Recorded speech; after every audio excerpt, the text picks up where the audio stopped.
Hello everyone, Father Brett here. Welcome to Sermon Prep with a difference. Why the difference? Because we're not just preparing for Sunday, we are preparing for Easter Sunday. And Easter Sunday is also part of a bigger whole. It's part of the sacred Triduum. And so I thought this sermon prep we would take into account all the big celebrations that surround Easter Sunday. So let's dive in straight away.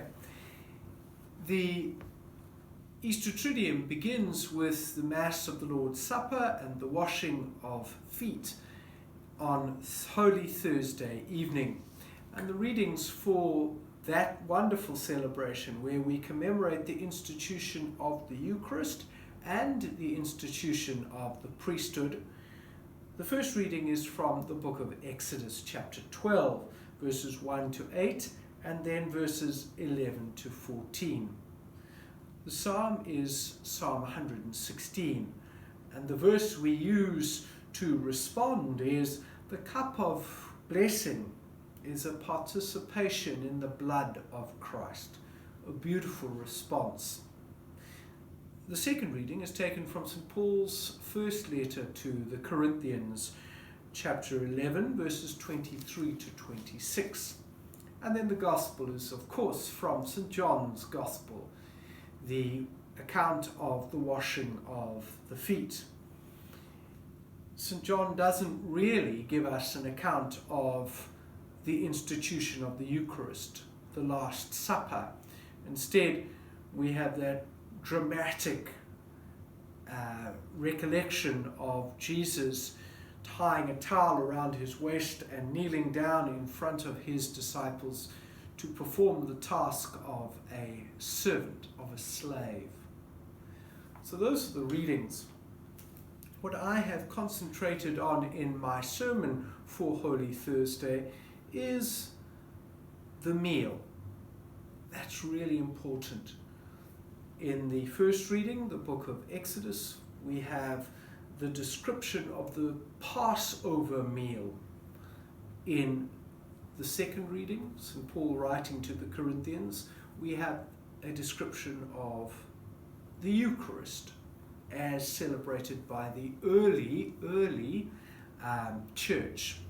And St. Paul is writing that because he's scandalized by what's been going on in that community. There is much division, and that division is showing itself in the celebration of Eucharist.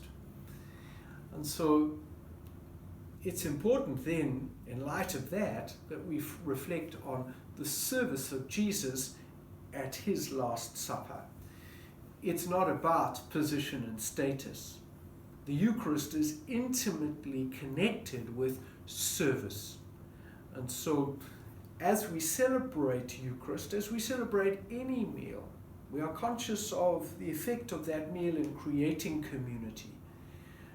And for us in the church, that community becomes a real community, a life-giving community, a community that is faithful to its founder, Jesus Christ, when we become a serving community. So that's my reflection for Holy Thursday. So let's go then to Good Friday, the readings for Good Friday. The first reading is the fourth song of the suffering servant found in the prophet Isaiah. Isaiah chapter 52, verses 13 to chapter 53, verse 12. And it's that reading that I have focused on quite a lot for my sermon.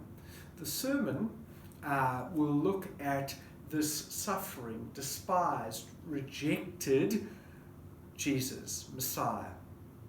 And Jesus is not someone unknown to us. He is known to us.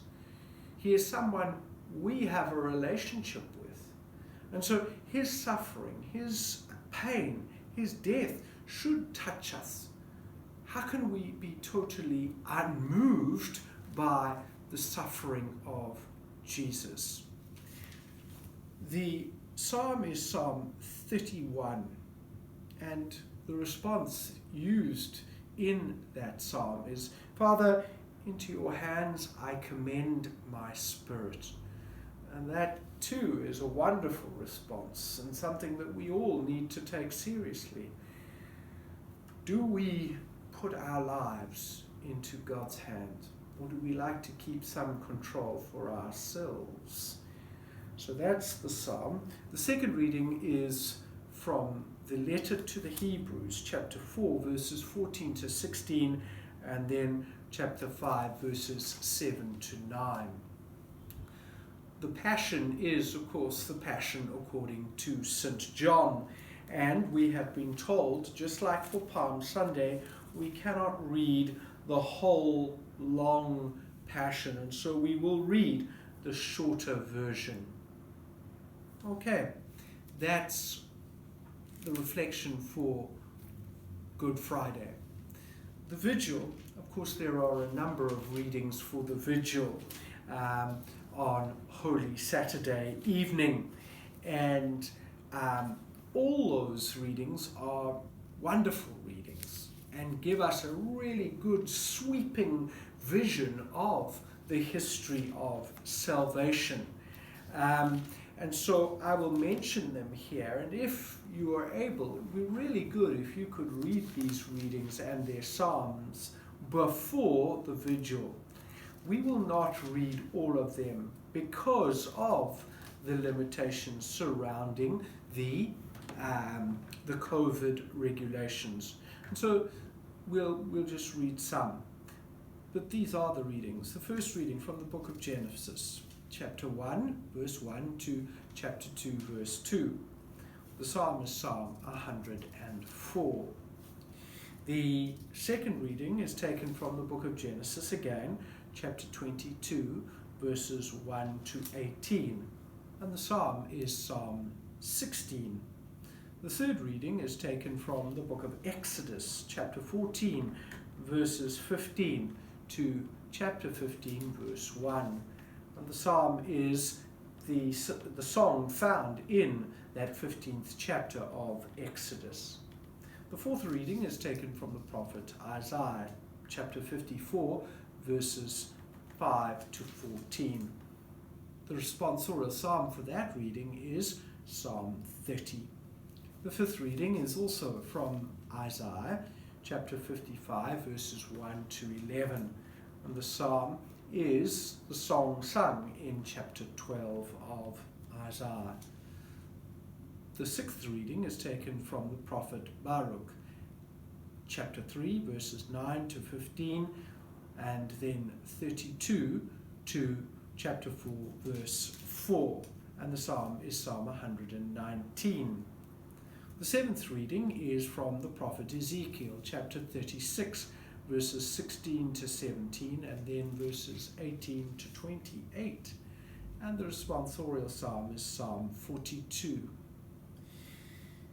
We then move into the New Testament, and the epistle is from the letter to the Romans, chapter 6, verses 3 to 11.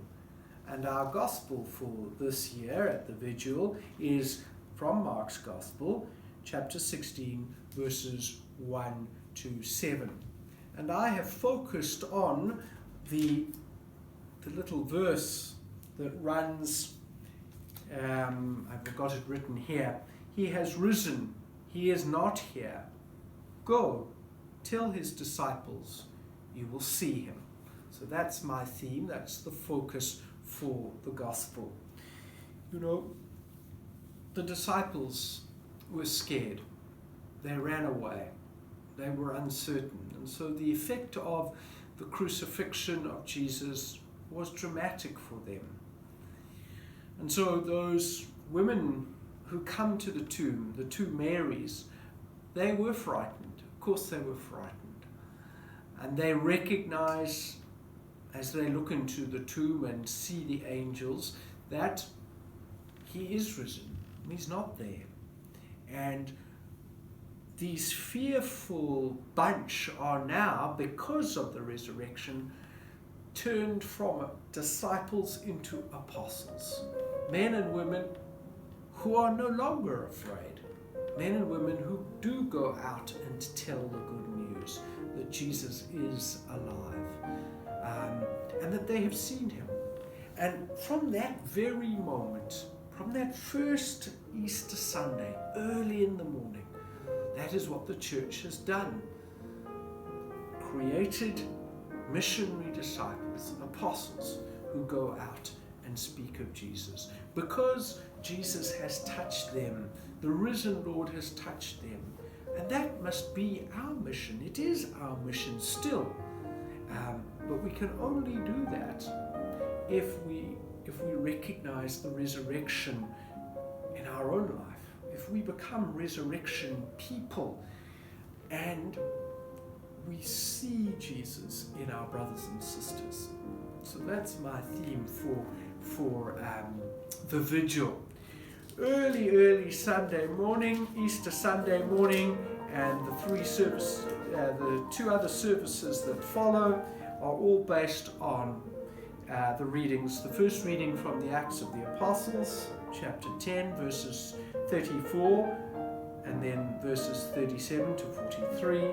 The responsorial psalm, Psalm 118. This is the day the Lord has made. Let us rejoice and be glad. What a wonderful psalm to sing on Easter Sunday morning. The second reading is taken from St. Paul's letter to the Colossians, chapter 3, verses 1 to 4. And then the gospel is, of course, that wonderful gospel from St. John. John chapter 20, verses 1 to 9. The two disciples, after hearing that Jesus has risen from Mary, run to the tomb, and the beloved disciple believes, allows Peter in. Peter is confused, but the beloved disciple believes. My reflection, my sermon for that Easter Sunday morning is based on that responsorial psalm. You remember that song from the musical Oklahoma. Oh, what a beautiful morning. Oh, what a beautiful day. I've got a wonderful feeling. Everything's going my way. Easter Sunday, the resurrection, reminds us that even in the darkest of times, things are going our way because God is with us. And so all our failures, all our weaknesses, all our fears are transformed on this Easter Sunday. And we've got reason to remain hopeful that despite the craziness, God is with us and our lives are worth it. Okay, so that's a quick whiz through the Triduum. I hope that you will be able to be with us in person, but I know that's going to be difficult for most of you. So I hope you will join us online. And I hope and pray that this sacred time will be an especially powerful, wonderful, moving, uplifting time for you and your family. And that when we get to Easter Sunday, you will be able to rejoice and know that it is a beautiful day to be alive with Jesus. God bless you all. Take care. See you soon.